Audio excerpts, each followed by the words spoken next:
দেশটা তো আমাদেরই। আর এই দেশটাকে একটু, একটু করে বদলে নিতে যে সমস্ত মানুষগুলো কাজ করে যাচ্ছে, তাদের মধ্যে কিন্তু হিরো আলম অন্যতম। তিনি দেশবাসীর জন্য, সাধারণ ছেলেমেয়েদের জন্য কতটা ভাবেন, সেটা এই ভিডিওটা দেখলেই আসলে পরিষ্কার হওয়া যায়।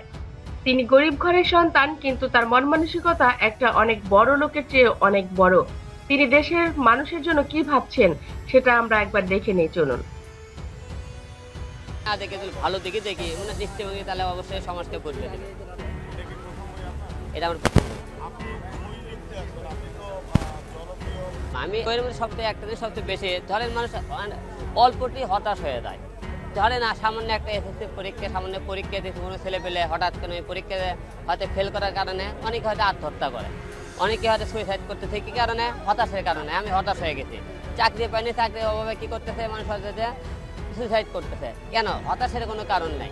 আমি যদি পারি তাহলে আপনারা কেন পারবেন না? হতাশ দেশবাসীর জন্য যে 10টি কথা তুলে ধরলেন, সেটা কিন্তু আসলেই অবাক করার মতো। তিনি বললেন, আপনারা শিক্ষিত কাগজে কলমে, মনুষ্যত্ব শিক্ষায় শিক্ষিত লোকের মাঝে তেমন একটা নেই। আমি অশিক্ষিত হয়ে লাথি উষ্টা খেয়েও বেঁচে আছি, আপনারা শিক্ষিতরা কেন আত্মহত্যা করেন? আমার চেহারাটা নিয়ে আর কি বলবেন? আল্লাহ তো আমারে বানাইছে, আমি তো বানাই নাই। আমি কি করব? এই চেহারা চেঞ্জ তো করতে পারবো না।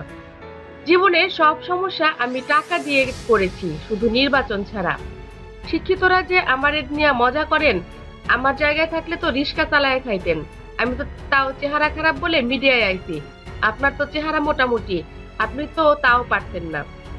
আমি আমার ভক্তগো একবার ধন্যবাদ দিলে সমালোচকগ 2বার ধন্যবাদ দেই। তারা আমার ভিডিও খেয়াল করে দেখে, ঘুমাতে যাওয়ার আগেও দেখে, উঠাও দেখে। সার্টিফিকেটধারী শিক্ষিত লোক হলো ভীতু, নিজেরা তো কিছু করবেই না, কেউ করতে দেখলেও গা জ্বলে।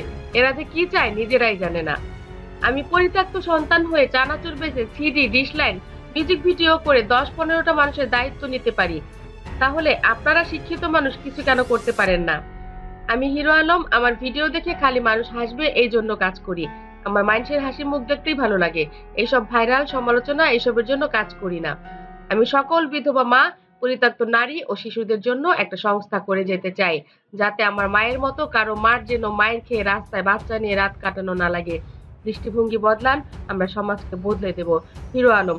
হিরো আলম সত্যি একজন সফল মানুষ। তিনি কিন্তু সফলতার জায়গাটা পৌঁছে গেছেন এবং সমাজের অন্যান্যদেরকে পথ দেখাচ্ছেন।